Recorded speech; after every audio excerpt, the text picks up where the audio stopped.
CSC 2020 ECE technical question number 8. Okay, so the question is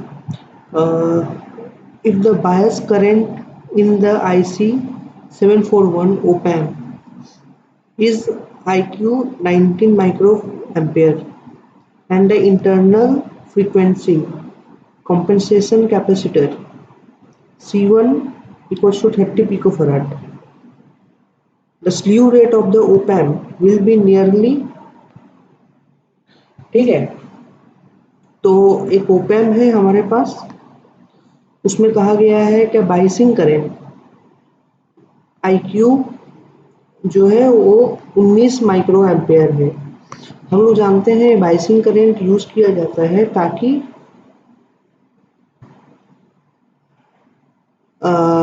error ना आ सके, voltage error. आप जानते हैं कि ये करंट आइडियली तो कोई करंट, ये op-amp आइडियली तो कोई करंट कंज्यूम नहीं करता है, पर practically small amount of current consume करता है। इसलिए हम लोग क्या करते हैं, उसको बाइसिंग कर देते हैं ताकि कोई एरर ना आ सके। और उसके बाद ये लिखा हुआ है कंपेंसेशन कैपेसिटर। आप ये भी जानते होंगे कि एक कंपेंसेशन कैपेसिटर यूज किया जाता है सो हाई फ्रीक्वेंसी एरर से बचाने के लिए। ये कंपेंसेशन कैपेसिटर हम लोगों का हाई फ्रीक्वेंसी में एरर रिड्यूस करता है, क्योंकि अगर ये कंपेंसेशन कैपेसिटर नहीं होगा तो एट हाई फ्रीक्वेंसी और यूनिटी गेन में फेज मार्जिन काफ़ी कम जाएगा, फेज मार्जिन काफ़ी ज़्यादा कम हो जाता है when a capacitor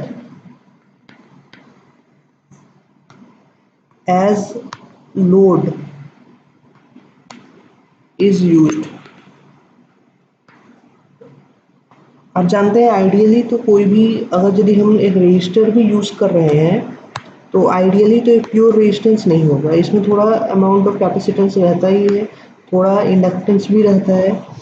पर अगर लोड में कैपेसिटेंस अगर आ गया तो ये हाई फ्रीक्वेंसी में एक पोल ऐड कर देगा। ये पोल ऐड होने के खातिर उसका फेस जो है वो कम हो जाएगा, फेज मार्जिन कम जाएगा। इसलिए हम लोग क्या करते हैं, एक कैपेसिटर एज अ फीडबैक, जिसे हम मिलर कैपेसिटेंस कंपेंसेशन भी कहते हैं, वो यूज कर देते हैं। इसको एक capacitor, small amount of capacitance यहाँ पर लगा देते हैं और इससे क्या होता है, phase margin at high frequency बढ़ जाता है। ओके, तो इसमें कहा गया है क्या स्लीव रेट कितना रहेगा। तो हम लोग जानते हैं स्लीव रेट वो उसे कहते हैं, सब dV/dt हम लोग दे सकते हैं, मैक्सिमम आउटपुट चेंज कितना time, maximum output change per unit time कितना हो सकता है। तो ड्यू टू दिस कैपेसिटर, ये कैपेसिटर कंपेंसेशन कैपेसिटर यूज किए हैं, इसके लिए ये स्लीव रेट क्या होगा, लिमिटेड हो जाएगा, limited by this compensation capacitor use किए हैं, उसी के खातिर ये स्लीव रेट लिमिट हो जाएगा। और जब तक ना ये कैपेसिटर बायस करंट, जो भी हम लोग बायस करंट दिए हैं उससे चार्ज ना हो जाता है, तब तक ये आउटपुट में कोई रिजल्ट नहीं देगा। इसलिए ये बायस करंट जितना समय लेगा इस कैपेसिटर को चार्ज करने में, उससे हम लोग स्लीव रेट फाइंड कर सकते हैं। चलिए सॉल्यूशन बता देते हैं। तो हम लोग जानते हैं C D V by D T equals to current होता है flowing through the capacitor, okay, जो कि कैपेसिटर के थ्रू फ्लो करता है। और यहाँ पर जैसे क्या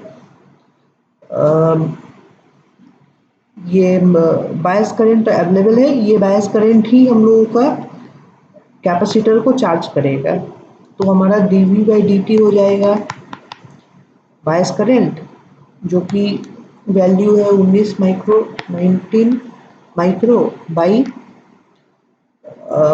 कैपेसिटर जिसका वैल्यू है 30 पिको, जिसका वैल्यू आप करके देखिएगा तो आंसर आ जाएगा -0.63 वोल्ट पर माइक्रोसेकंड। तो ये आंसर आपका राइट होगा।